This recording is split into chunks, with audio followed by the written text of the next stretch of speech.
à propos des jeûnes, sauf Kippour et Tisha B'Av, il y a des coulottes, il y a des tolérances par rapport aux femmes enceintes, par rapport aux femmes qui allaitent, elles sont dispensées du jeûne.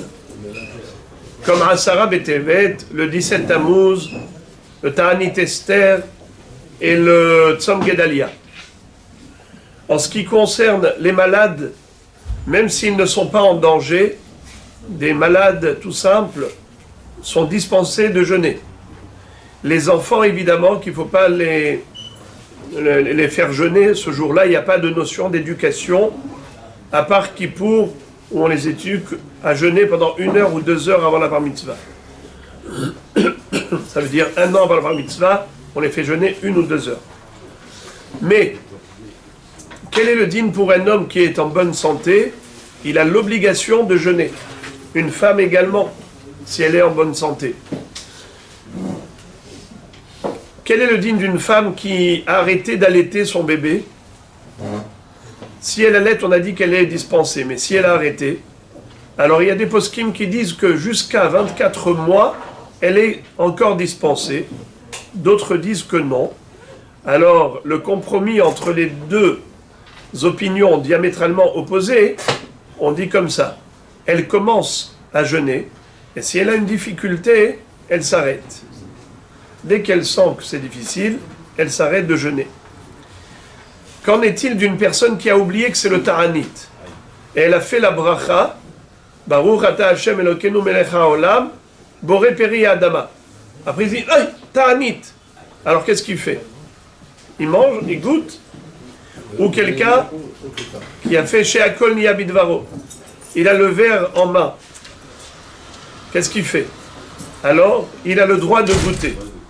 Il a le droit de goûter, parce que, et même après qu'il ait goûté, il peut continuer à faire Anenu, Hashem Anenu, Beyom Tzom HaTa'anit Hazeh, dans la Tfila. Il n'est pas considéré comme quelqu'un qui a cassé le jeûne, puisqu'il n'a pas mangé kazaït.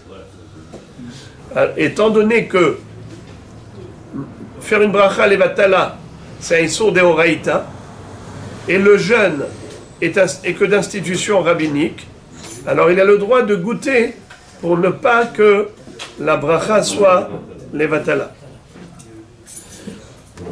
Il peut pas dire la médaille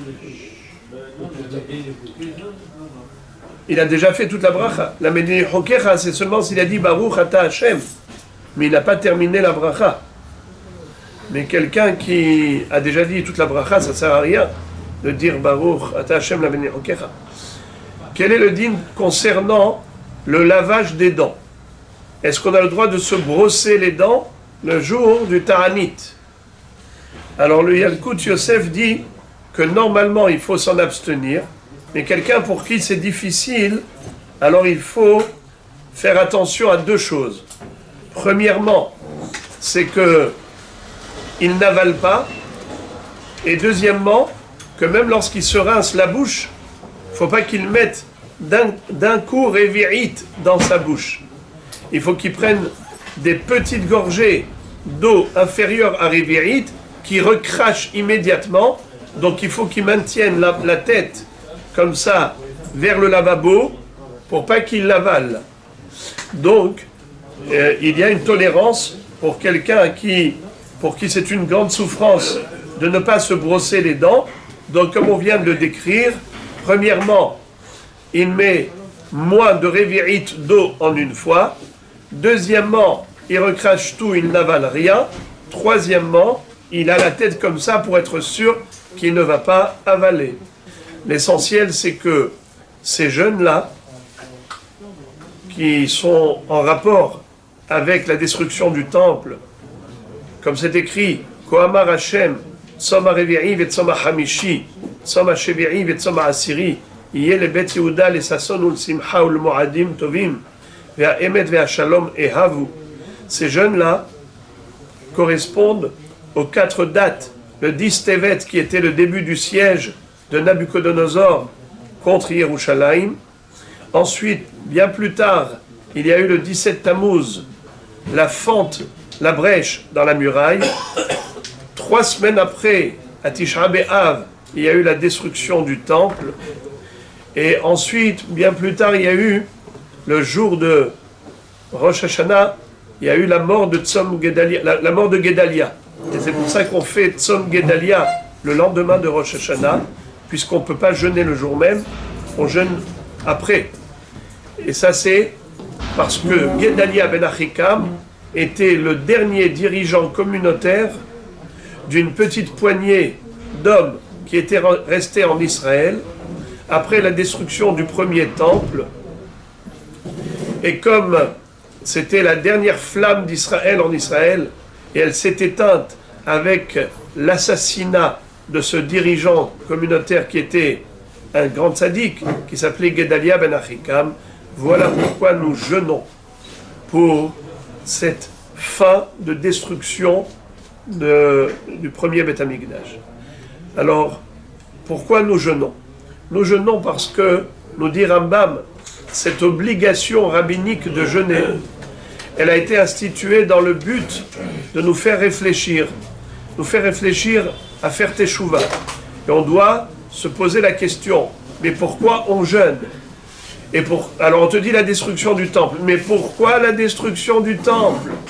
Pourquoi la galoute du Ram Israël? Pourquoi autant de souffrances des millénaires? Lama?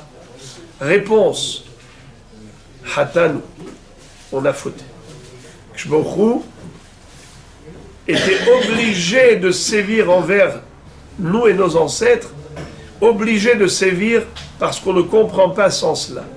On ne comprend pas le dialogue de la Torah, les enseignements et les injonctions d'Akadosh Baruch Hu, on ne comprend pas. Alors il n'y a que malheureusement le fouet, le martinet qui réveille. Eh bien, maintenant qu'on a subi des coups de fouet très très durs dans notre histoire pendant 2 millénaires, alors on doit mettre fin à ces jeunes, fin à la galoute, en faisant teshuva, en disant Hachem, voilà, maintenant on a compris, et on essaye de réparer. On fait teshuva vis-à-vis de toi et vis-à-vis des autres. Il y a eu le problème de Sinat Chinam. Eh bien, on va y réparer. On va réparer la Sinat Chinam. On va réparer la haine gratuite. On a eu des manquements au niveau de Ben Adam Lamakom. On étudie la Torah, on étudie les halachot pour apprendre à te servir convenablement.